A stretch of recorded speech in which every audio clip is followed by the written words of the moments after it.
Good morning. Today is our first day and we're just having brunch, as you can see. And Christian wanted me to tell you that we're spending the day book shopping. I didn't want to tell them.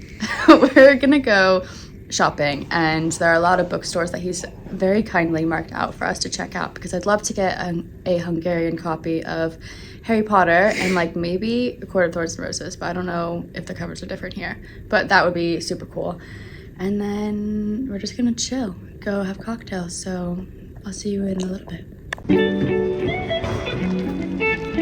This would be a nice place to take a photo.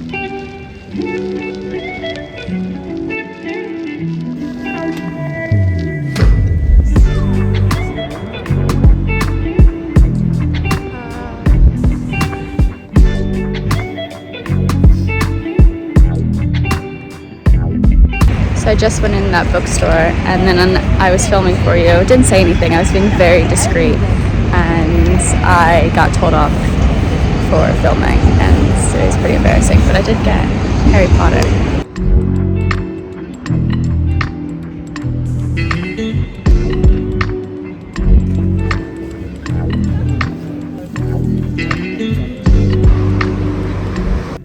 So we were out for 3 hours and then we're back. It's a bit underwhelming, to be honest with you. And I got yelled at the bookstore. We went into a shopping mall, but it has everything that you would see in America. If you want to go anywhere that has KFC and Burger King on every corner of every street, then Budapest is your place. Budapest is your place. There's not a lot of history. So I've been on Wikipedia, like reading the history of Hungary. But like you don't see a ton of history here. It's not like walking around Italy or Paris or London and you can see history in the buildings. But yeah, we were gonna drink cocktails and play chess downstairs, but then the concierge told us that we're not allowed to do that. So we might go sit in the pool upstairs. We did look at, there's a Harry Potter cocktail bar around the corner, but we can't eat any of the food there because we both have celiac, so we can't eat gluten. I don't know, you guys, I don't know. But we have another day and a half here. It's only 3 p.m. and we went out at noon, so I think tomorrow we'll do the castle tour. I'll let you know how it goes, but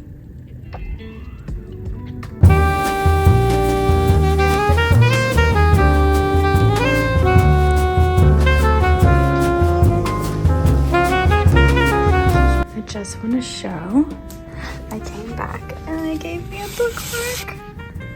How cute. And a little recommendation for pastries. This has turned into just a food vlog. Yeah, just a food fest. Come to daddy. Looks so good. Oh yeah. Delish. Also, I'm almost done with my book. I was right. Oh, that looks really nice. Just food again. Good morning. It is Thursday. And Ray didn't do the fucking order right. I did do the order right. No. I got my food.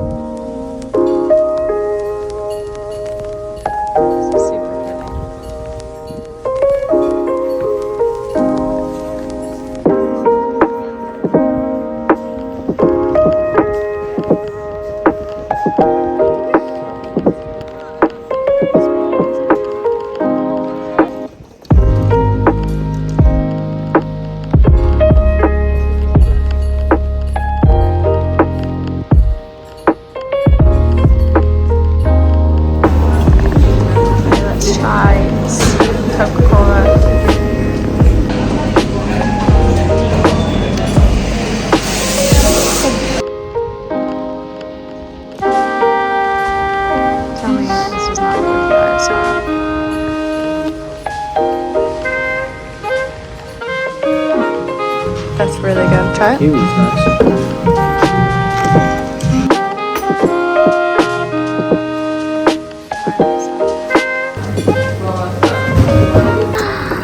Okay, what flavors did you get? Kiwi, banana, chocolate banana, Yeah. strawberry Elderflower. elderflower, and then matcha. Matcha. And damn, Vegan, does it look gluten free. sexy. Very cool, very nice.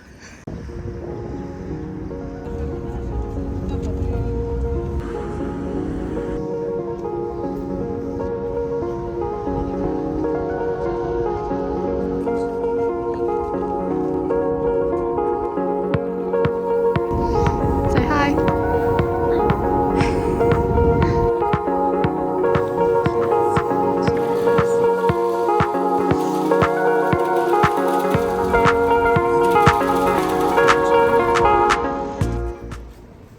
Hey, so we are back from Budapest. It's been a few days and I've just had a shower, but I need to finish up this vlog because I finished The Last Tale of the Flower Bride while I was there, and this book, I don't even know how to describe it, and I have a very hard time rating it. I'm not sure if I rated it on Goodreads. Let me check what I gave it. I have not rated it. I just looked.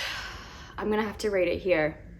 It needs a rating, and I'm struggling with this book because I liked so much of it and I also hated so much of it. Okay, let me just like backtrack. One, I love this author's writing, which by the way, I was corrected on how to say her name, so I'm not going to say it because I'll probably just mess it up again. I don't know, I do my best, but I love her. I love following her on Instagram. She responds to comments and DMs, and she's such a lovely person, and I love her other books. However, the ending of this, I closed it and my husband was like, well, how was it? We're like sitting in bed in the hotel, eating snacks and ice cream. I said, it's weird and I don't think I really liked it. In fact, I hated the ending. Okay, I'm going to say some spoilers, so I'm going to put a timestamp up on the screen now. So skip ahead to this time if you don't want to hear my in-depth spoilery thoughts on the end of this book. Okay, I'll give you 2 seconds. 1, 2. Okay, so the end of this book, someone should have sat these girls down, because this is like the late 80s, like early 90s, I think it's like late 80s that this takes place, and someone should have sat these girls down and been like, Fairyland doesn't exist, you need some help, why aren't you going to class, like you need to study for your ACT, no fairy's gonna come like lick a bowl of, you know, milk for you and take you off into fairyland, and no one like helps these girls. Like they're clearly going through something. One of them especially is going through something and is delusional and is a liar, and you see her trying to convince her friend that everything she says is real and true. Like there's one instance where she says that like fairies have like naturally soft legs and they don't shave, and so she doesn't shave her legs, but then like her friend finds a razor in her drawer and she's like, I know you're lying, like this isn't real. And our character knows, like she's not dumb, our main character knows that her friend is a liar, but she just chooses to go along with it. And the ending, like the evil girl, I don't even remember her name, she wanted to commit suicide and like kill her friends with her so that they could both like be immortal together, immortal in fairyland. Why? It was so dumb. It was so dumb. Ugh. There was a good twist at the end, but I was just like, what is the point of this? Like no one helped these girls, and all I could think about was someone just needs to tell them that they're living in like fantasy land for 3-year-olds. Like literally my 3-year-olds that I teach live in fantasy land, and like we catch fairies with our hands in ballet class. Like these girls are actually trying to catch fairies with their hands when they're 17 or 18 years old in like 1989. So I'm just confused by it.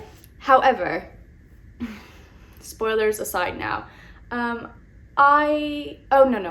not done with spoilers. The husband has a point of view in this book, the bridegroom, and he never has a name. He just accepts his wife's murdery flaws, and I say flaws, but I mean like he was almost murdered by her, and he just like accepts that, and they like hug and kiss and like make up, and like he's like, oh, I'll always like have your back in the end. What? That's weird. It's strange to me. It doesn't make any sense. But okay, spoilers are now done. Going back to what I liked about this book, there are so many good one-liners that are really poetic, and that's what this author does so beautifully. Like, can I find one of them? She like describes feelings very well. Like, she'll describe, just say for instance, I'm just like saying, not that she said this in the book, but like, if you like pictured a rainy day in the woods, she could describe that and the feeling that you viscerally feel and emotionally feel, and it would feel so accurate reading it. You're like, oh my god, yes, that's exactly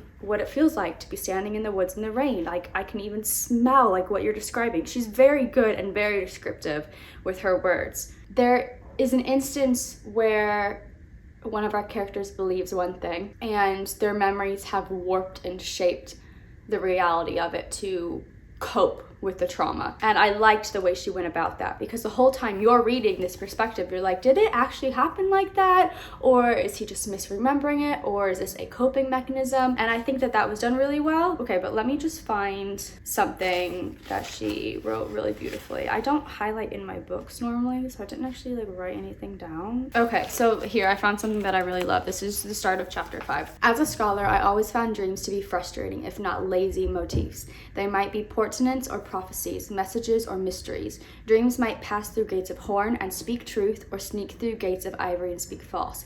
At its heart, a dream is a door. Sometimes there's nothing behind the door, only the stacked faces of strangers. Sometimes the door holds row upon row of indignities plucked and preserved like fruit out of season. And sometimes the door is a piece of yourself that has been exiled and severed for reasons you may have been made to forget, and it is only a dream that it dares to show itself. I've never heard someone describe a dream more accurately than that. Like, I love those 2 paragraphs, but the book as a whole, I did not. So I'm gonna have to maybe give this like 1.5, 2 stars. Do I give it 2 stars because I love this author and I love her writing style? Or do I give it 1.5 because I did not like the story? I did read it quickly. I did read it on the plane and in bed at night. I don't know. 1.5, 1.75? Okay, so that was Last Tale of the Flower Bride. I might sell this book. I'm not sure. Anyway, Budapest, though, ended up being really great. If you have not been, I would recommend going for 2 days max. We were definitely there a little bit too long. We were there for 3.5 days, and there is only so much to do. And I would describe the city as still coming back from Soviet time. There's even like the judicial building is still in renovation and like hasn't been used since like 1989 or something, when communism was still around in Hungary. And the palace itself, like Buda Castle, is fascinating and has a history that's over 1,000 years old. But when you go into the museum, we were only there for like 90 minutes and like we took our time because there's nothing really left of it. There are some parts that are like medieval, and then there are parts that the banisters were changed when communists came in. They like stripped away all of the gold and it's just literally like a metal railing, and there are just photographs on the wall and drawings of what it used to look like 100 years ago, and you're like, oh my god, it really was one of the most magnificent palaces in all of Europe, and now it's reduced to next to nothing, like photos on a wall. However, it was fun, and everyone in Budapest was really nice, and they really appreciated when we said thank you in Hungarian. And I would definitely go back to Hungary. I just don't think I would do Budapest again. I would go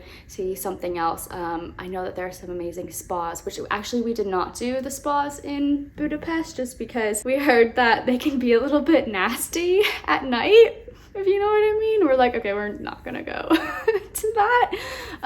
But we had such a fun time, and I hope that you enjoyed this vlog and seeing little pieces of history that we got to explore ourselves. We're deciding where to go on our next adventure, and we're thinking maybe for my husband's 30th birthday, going to Bali or doing a tour of Italy. So let me know if you have any thoughts on that, because I've not been to either. And living here in England provides me with a lot of special opportunity to travel to Asia and specifically Europe much more. I don't want to say it's cheap, because it's not, but I have more opportunities to travel and to financially fund these trips than I would if I were living back in the middle of America, where flying anywhere takes forever and costs so much money. But Anyway, thanks for hanging out with me, guys. Let me know where you would travel to. If you've read Last Tale of the Flower Bride, what your thoughts are on it. And if you made it to the end of this video, why don't you drop me an airplane emoji so I can thank you in the comments below for hanging out with me. And I'll see you in another video super soon. Bye.